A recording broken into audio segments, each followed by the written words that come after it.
I got the opportunity to come back to Commerce, now almost been 3 years, in January. One of my non-academic goals, for lack of a better way of putting it, was to start a Commerce ISD Hall of Honor. Simply for the purpose of recognizing former students that have had a distinguished career and graduated from either Commerce High School or Norris School. And this Hall of Honor also recognizes staff members that made a significant impact on the students of Commerce ISD or Norris School. Needless to say, I was excited to see this day come about last year. If you look to your left, right over here, you can see where last year's group will be displayed permanently in the years ahead. This year's class will also be displayed over here at this time next year. Until then, they will be displayed out in the front foyer as you see, or as you saw when you came in. And at this time, I would like to recognize the folks from last year. First of all, June Moore Dunn.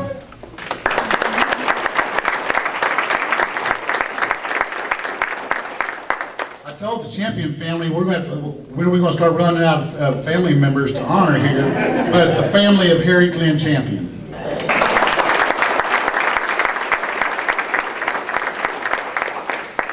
And Dr. Jack Perkey.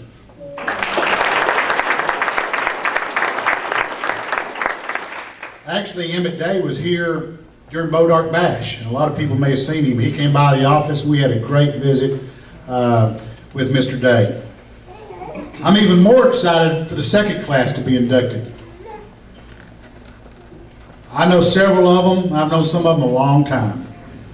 And it's a special day for them, but also a special day for me because I know what they mean to this community and to this district. Just so you'll know, an anonymous committee is responsible for these selections, and I believe that they've done another outstanding job in selecting this special group. Thank you for being here today and honoring these folks. And I hope you truly enjoy the luncheon and that you enjoy the induction ceremony that's getting ready to take place. Thank you for being here.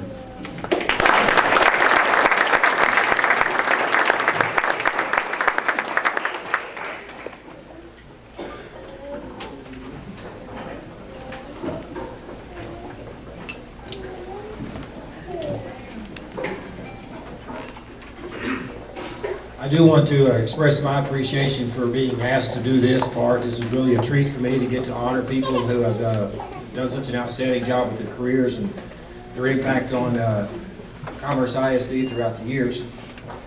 As principal, though, I can't walk away from this without standing up here proud of the people that are here with me, the cheerleaders and their sponsors and our band behind us. We have some of the best kids in the state of Texas. I'll take them anywhere in the world.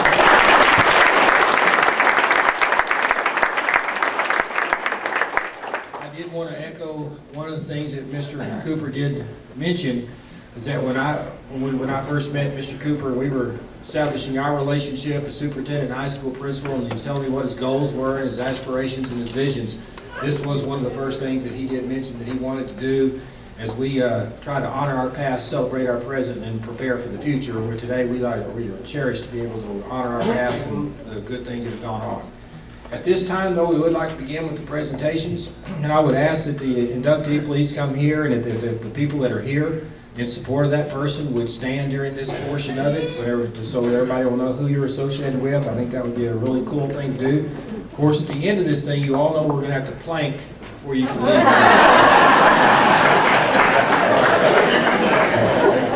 At least to be for somebody right now besides you, guys. There's a far ahead. I don't know if anybody's going to catch it. But anyway, if Alvis Alderman would come forward, we'd appreciate it.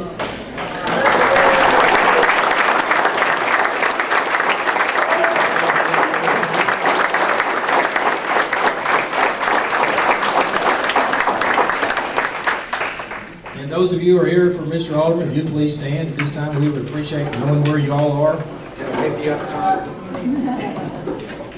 Since becoming a teacher in 1972, Alvis Alderman touched the lives of many students, not only in Commerce, where he served 24 years, but also in Cleveland, Pecos, Chapel Hill, Center, and Honey Grove. He taught science and health at Commerce Middle School for 2 years before he was promoted to assistant principal at Commerce High School, a position he held for 22 years. In the nomination, the former student said, looking back over his 12 years in CISD, there was no single person who did more, either directly or indirectly, to shape and mold my behavior and attitudes than Mr. Alderman. He was a stern disciplinarian, but he played no favorites and held no grudges.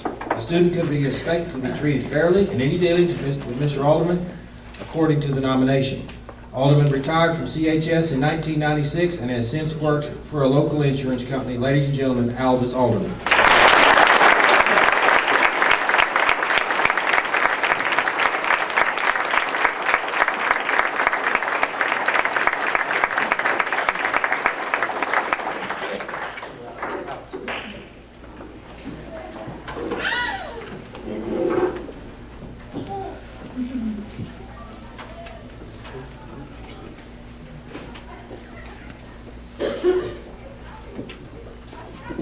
Thank you, Mr.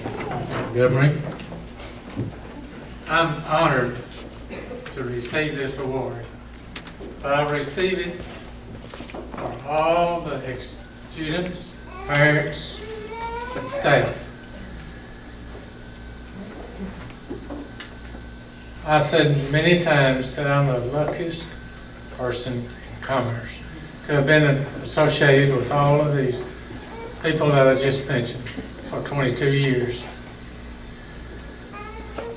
In August 1972, Marcy and I moved to Commerce, and 1 month later we had a little boy, and in '75 we had another one. So they have gone through all their schooling here in Commerce, and I'm so happy for that. In the summer of 1972, Charlie Wilson called me and asked me to come to the high school to be the first assistant principal. And that class of '75, I never had been around them much. There may be some here today, probably some sitting back there around that last table back there. Diane, some of those are, but that was the first class. They just had to put up with me for 1 year. But then the '76 class was for 3 years, '77 class for 4 years, and the '79 through '96 class, they had 4 years to put up with me. But then there was a '78 class. I started here with them in the middle school. They went to high school and they thought they was rid of me. But when they got to high school, there I was. So that was 6 years of that. So 6 years of their schooling at Commerce ISD, I was with them. And that class also, I thought that was a spoiled class. They were at Norris Middle School, the only class there, and they were the top class. But when they came to the middle school, of course, they were the bottom class because they had the 7th, 8th, and 9th there. And Mr. Williams put about 60 of those in 2 of my health classes. Oh, me. To teach them health. Boy, could they talk. We had a little health book for about 6 weeks. We've been through that. You talk about smart kids. So I said, whoa, we got to do something different on this. So we ordered us a workbook. And they learned all the bones, all the muscles, all the systems. And now I think they really refer to that as a pre-med class.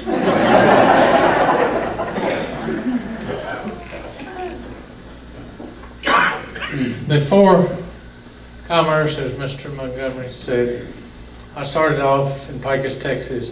They said, go west, young man. So I went west. And you could hear the roar of the Pacific Ocean in Pecos, Texas, because it was out there. And then I went to Cleveland, Texas, and Tyler, Chapel Hill. By the way, they're ranked #1 in the state in football. And then to Center, Texas, to Honey Grove, Texas, and then to Commerce, Texas, where I just stayed. Now about the ones that are sitting here with me today. Y'all not gonna get by on this. Dr. Mary Hendrix. Well, we were teaching driver's ed. And Mary drew a student to be her partner, never had driven whatsoever. And I had a brake on my side at the time, and Mary didn't particularly like me using it, but one day we was out north of Commerce, and we decided to turn around, and this other girl was driving, and oh, I think she was glad we had it, because it was about a 12-foot deep ditch there, so we're both lucky to be here today. Miss Champion, one afternoon, Marcy and I got home. We looked at each other. No Charlie, no Jimmy. Where were they? Well, looked down the road. There came a car. Miss Champion and Mr. Champion.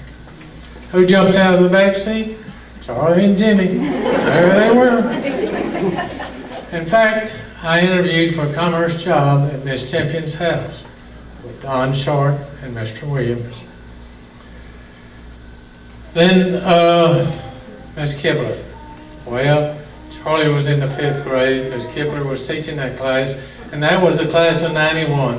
They were really exceptional achievers. I got a call one day that Charlie was sick. I went to the room there. Miss Kibler called him to the door. I looked at him. Didn't look sick to me. I said, Charlie, you better get back in there and get after it. You know, it's funny, I never received another call. I think Marcy got all those from then on. Miss Peak, you don't get by. I was coaching at the middle school, and her son Chris was playing basketball there with it. The season was over. Rains called and said they wanted to play. We hadn't played them, for what reason it was that we canceled that game. But then they wanted to play, and they called us about noon of the day that we were supposed to be down there. So we went down there to play them, and we had it won. But one thing I said, boys, don't shoot the ball, don't shoot it. Sure enough, you know what happened? They shot it, went down and beat us 1 point. I got back to the gym, and there was Miss Peak and several other parents, had cupcakes and drinks and all that. She comes sickling up to me and said, oh, how great it was, what a great... Well, that was wrong, because we had just gotten beat. I looked up, and the rest of them, they'd all gone to the other side of the gym.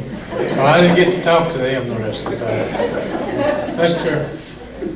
Fuhrmeister and I only met each other today, so I can't tell anything on you. Connor John, he was at the high school when I got there. He was there when I left. And we used to talk about cattle and horses, but now we talk about doctor's appointments. And also my hay baling bud and horse and cattle person Ted Oates. Also my office bud Ken Holbert, and both of them are here with their wives. I won't mention them, I think you know those.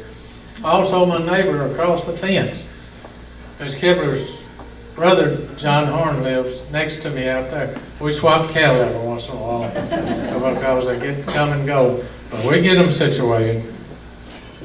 And then my adopted daughter, sitting over there.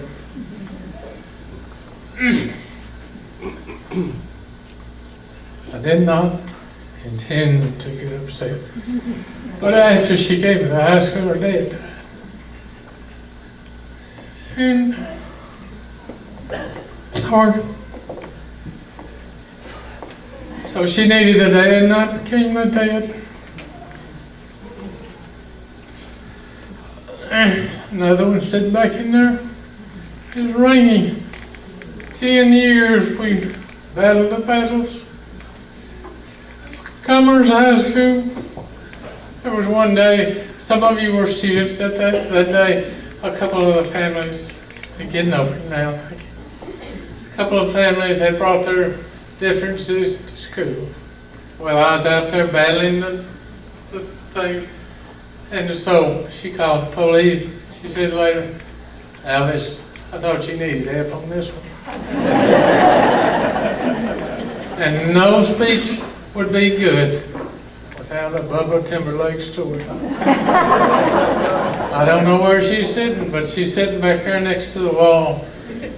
Elaine Stotts. She had started bringing pure water to drink in her room. Well, she put it in the trash can.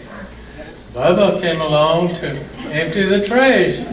You know him, and so many of you know this story, how Bubba laughed. He said, ha ha ha, Miss Stotts has been drinking.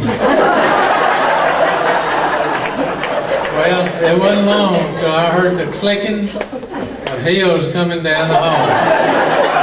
I didn't get to go out the opposite door because she'd already there. And I assure you, it didn't take her long to get Bubba and I straight on that one. The things I hate the most is going to the funerals of ex-students. And also those that maybe I could have made a difference in that have been incarcerated. I hate that so much. There's stories upon stories that I could tell you about each one of these here. Well, Connor and I can be somewhere, and one of them will come up to us and say, "Do you remember?" Well, no we don't, but I can assure you that they do. I started off as a Corsicana Tiger, and I ended up as a Commerce Tiger. Thanks for the memories.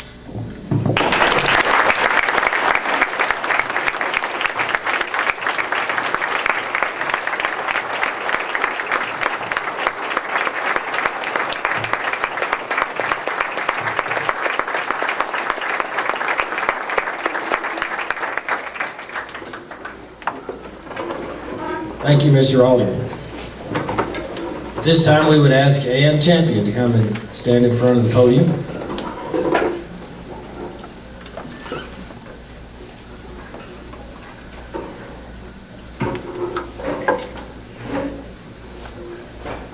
I have a few things to read about you first. Okay. Would you, the supporters and family of Ann Champion, would you please stand? Ann Champion joins her husband, Harry Champion, as a Hall of Honor inductee. Harry received the honor posthumously last year. Champion began her career in teaching in the Norris School. She and Harry were models of decorum and integrity for students and the community during the unsettling times of integration in the early 1960s when students left Norris and joined CISD. A former student says, "She had tough rules in the classroom, but we learned and retained the skills she taught us. What an honor it would be to have Mr. and Miss Champion in the Hall of Honor, for they are two of the most influential teachers Commerce has ever had." Since her retirement, Champion has continued serving others through Meals on Wheels and the Disciples of Faith Bible Church. Ladies and gentlemen, Ann Champion.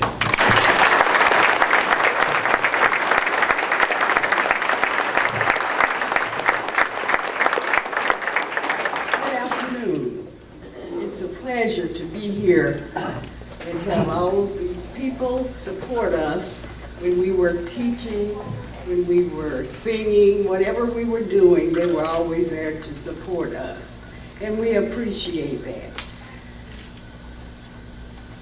We are happy to introduce some of my friends and my classmates and all the people that helped to make me what I am. I would like for Ann and her husband, Wayne Marsh, to stand. I have Elizabeth Hines, Laura Champion Wade, Harry Eugene Turner, Allie Mae Champion. I believe that's all that I can see at this point. And my daughter.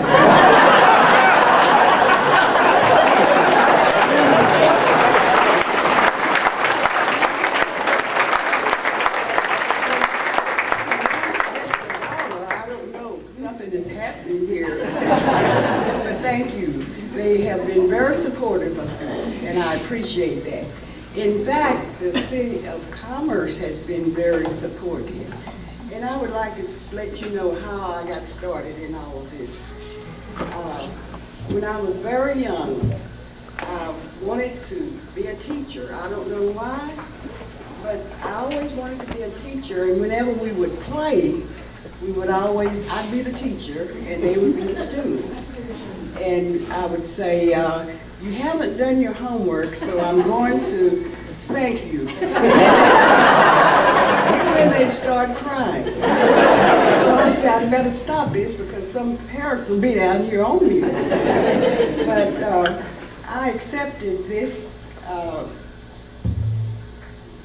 honor because I know it was for real. You know, this is how you feel about me, and I appreciate that so very, very much. I was born in Greenville, Texas, and my dream of becoming a teacher was very important to me. Every time I would talk to a parent, I would say, you should train your child to want to be a teacher because teachers are important. And from every class, we would have persons who said that they wanted to be a teacher.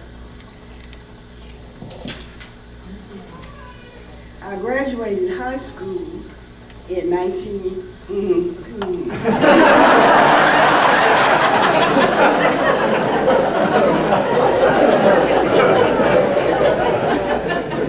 afraid that some of my math students will get out a pencil and try to compute my age. But that's a secret. So we won't discuss that at all. But my first opportunity to be in a teacher's class, I found out that there's a lot more to being a teacher than we think.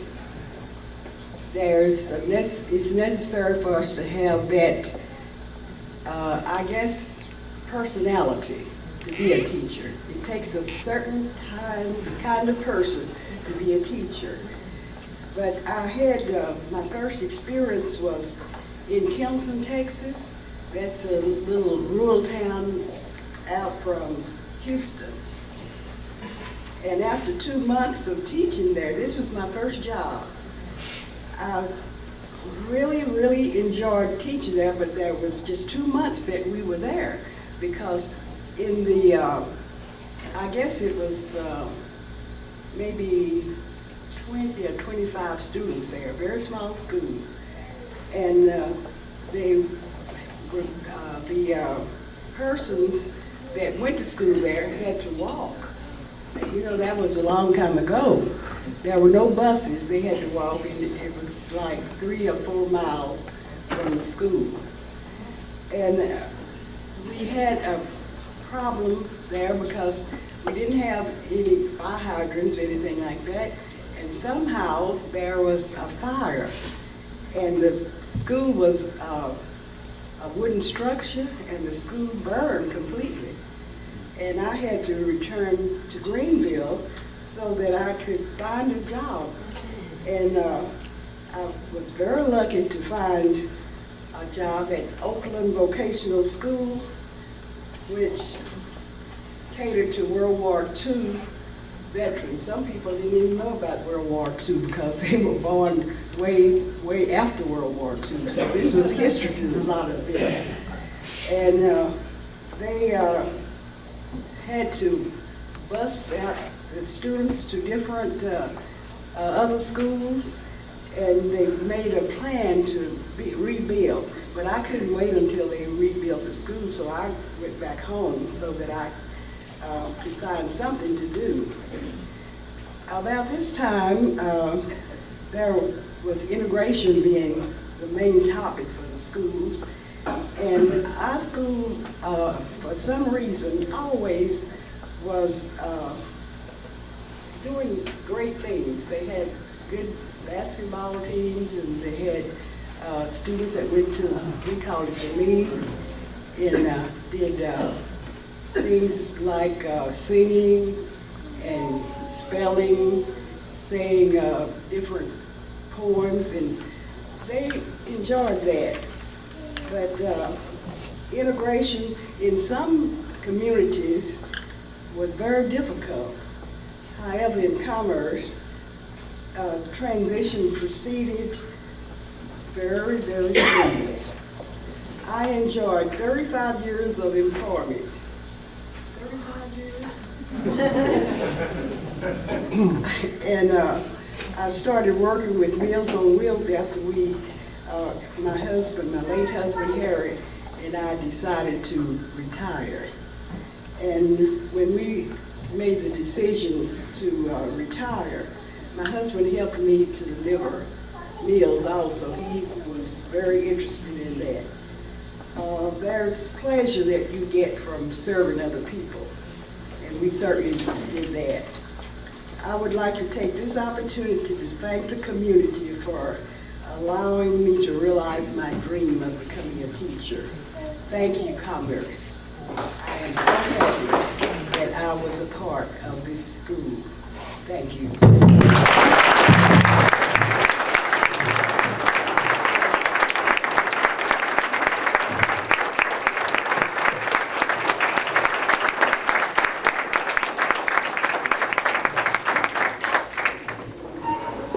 Thank you, Ms. Champion. At this time, we would ask Mr. Bill Fuhrmeister to please stand, come out front, and those that are here to support him, would you please stand and so we can recognize where you are.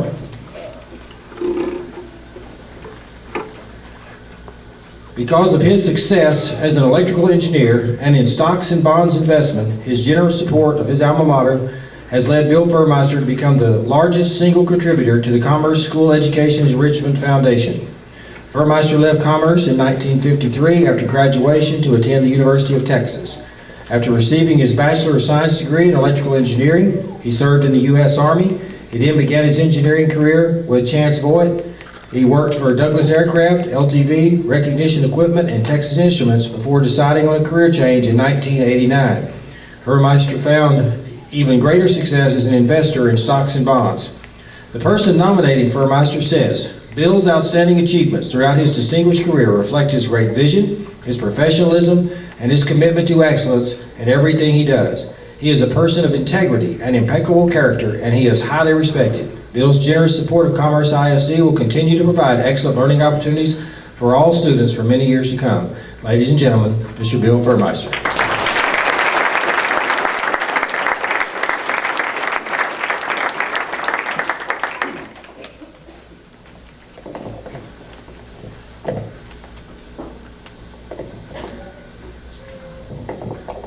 Thank you.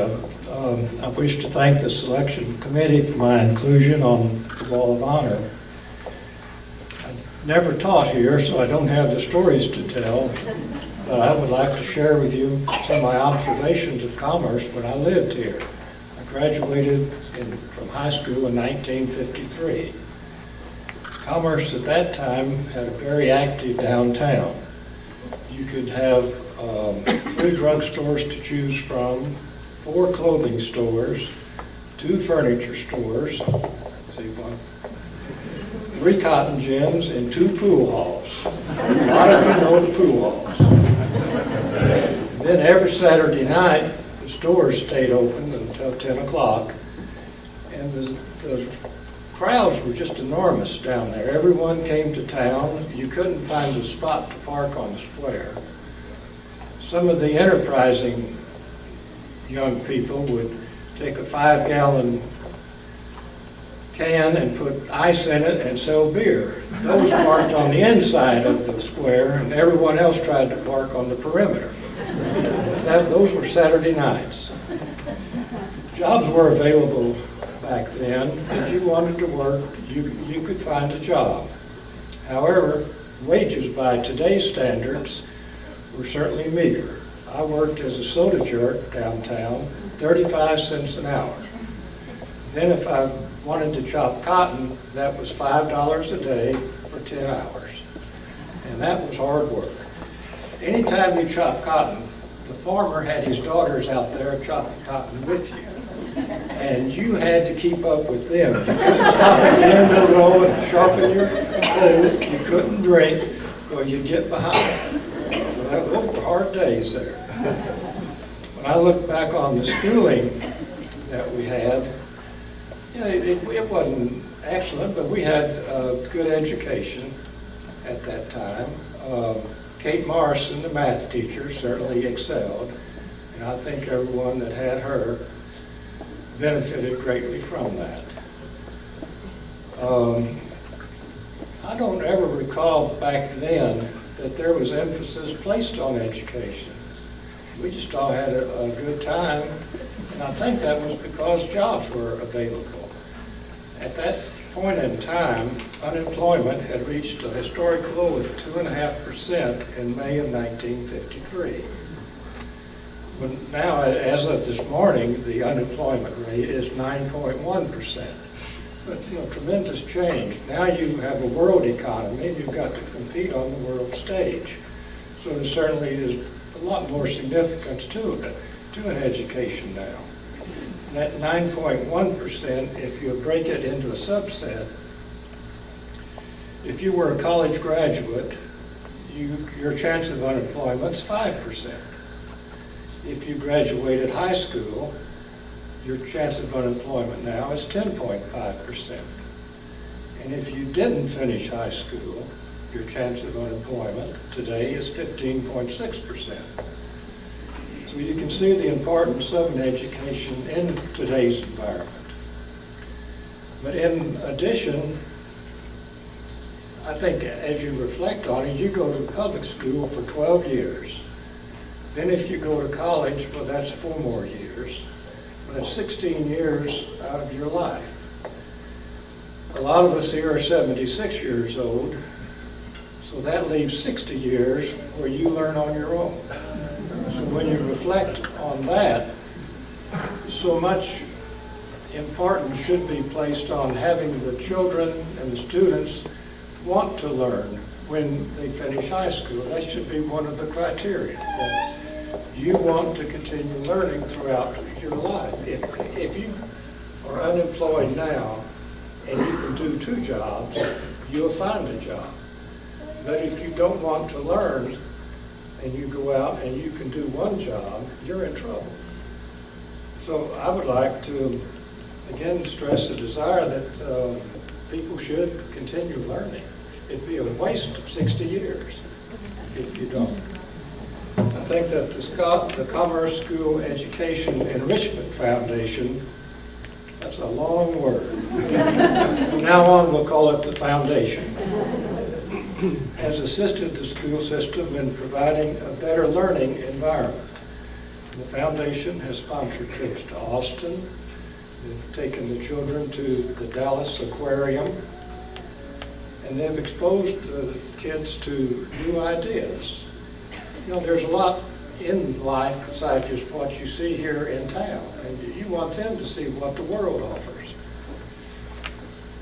And in addition, the foundation has purchased scientific calculators, PowerPoint presentation equipment, along with other items which helps the students prepare for work after they have graduated. And then all of this makes school more interesting and improves the desire to learn. The foundation is run by local people, as you all know, and none of them take a salary, so 100% of what's donated to the foundation ends up going to the school system. And because education is now so critical to the well-being of the students, I have focused my charitable contributions on education. I hope you will too. Thank you.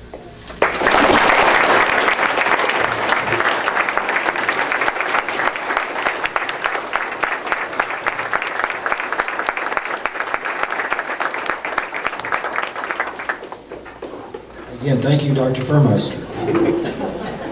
I would ask now Dr. Mary White Hendrix to please come forward.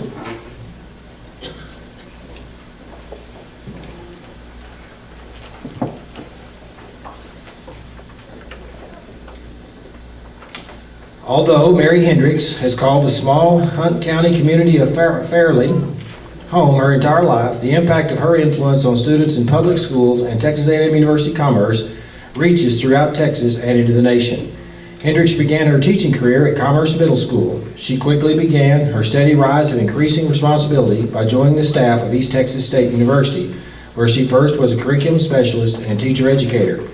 She has progressed up the ranks of leadership at Texas A&M University Commerce, where she is relied upon for her institutional knowledge and sound judgment.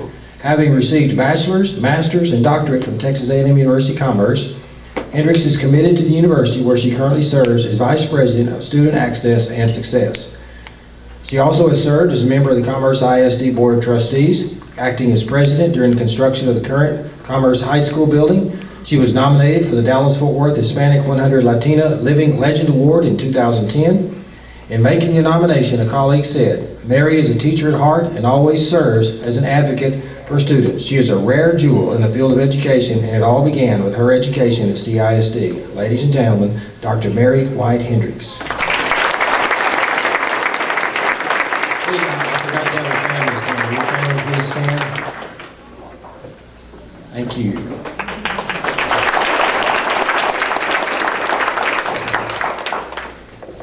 Thank you, Mr. Montgomery, and thank you, Mr. Cooper.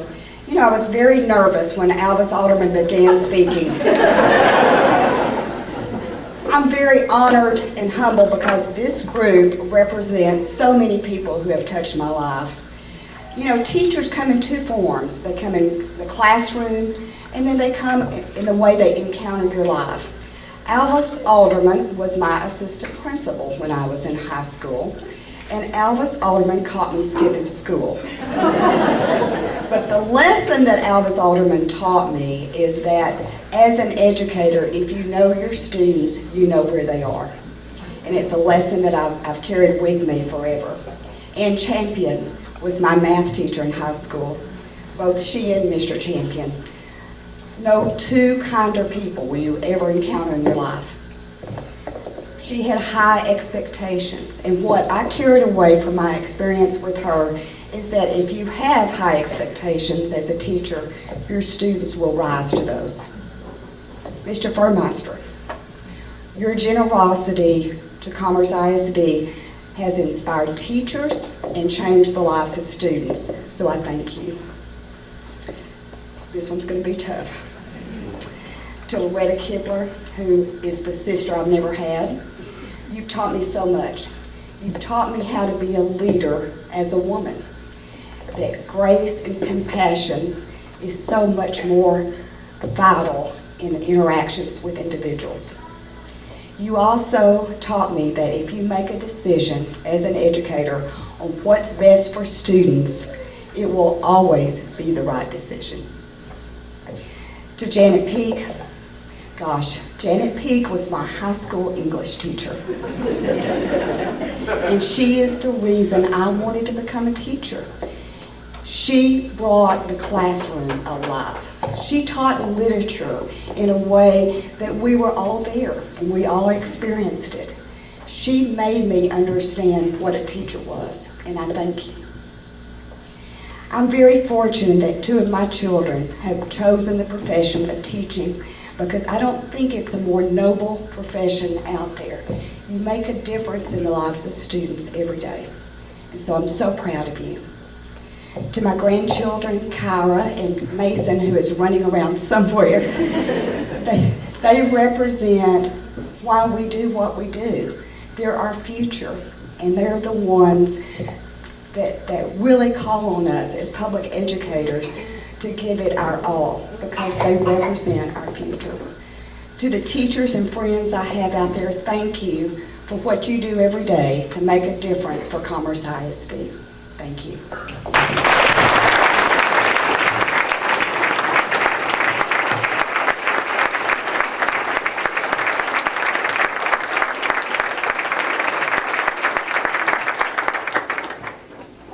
Thank you, Dr. Hendrix. And Dr. Hendrix, if you feel obligated to be punished for skipping school, we do that Friday night school, and we have it going on this afternoon.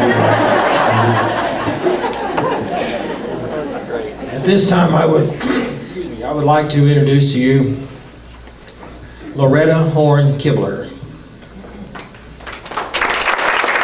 Ms.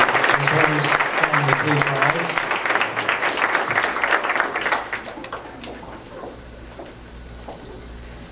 In a career culminating as superintendent of Commerce ISD, Loretta Kibler was well known and respected throughout the region, always typifying good character and integrity.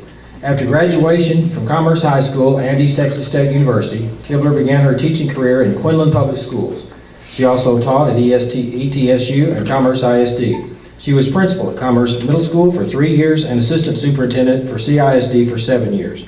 She was superintendent for 7 years until her retirement in 2001. While in the superintendency, she was instrumental in securing land for Commerce High School from the Texas A&M System Board of Regents.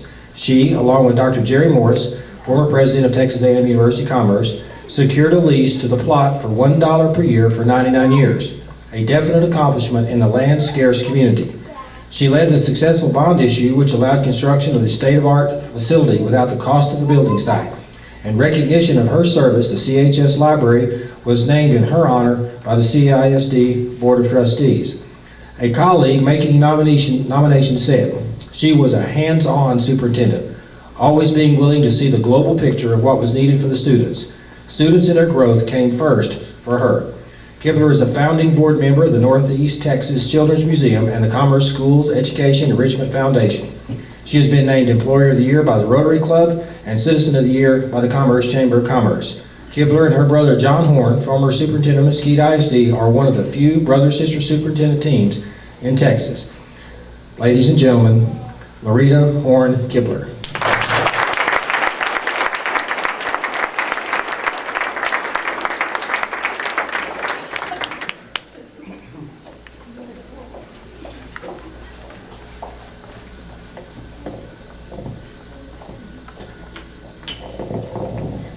Thank you. I'm so honored to receive this designation today, along with my fellow recipients, as we join an esteemed group of former students and staff that were recognized last year. Thank you, Superintendent Cooper, for establishing this Hall of Honor. I'm proud to have my husband, Gary, and my daughters, Cindy Redmond and Diane Underwood, and Diane's husband, Wes, present today. Jeff is in Allen with our 3 little darlings there in school, and we have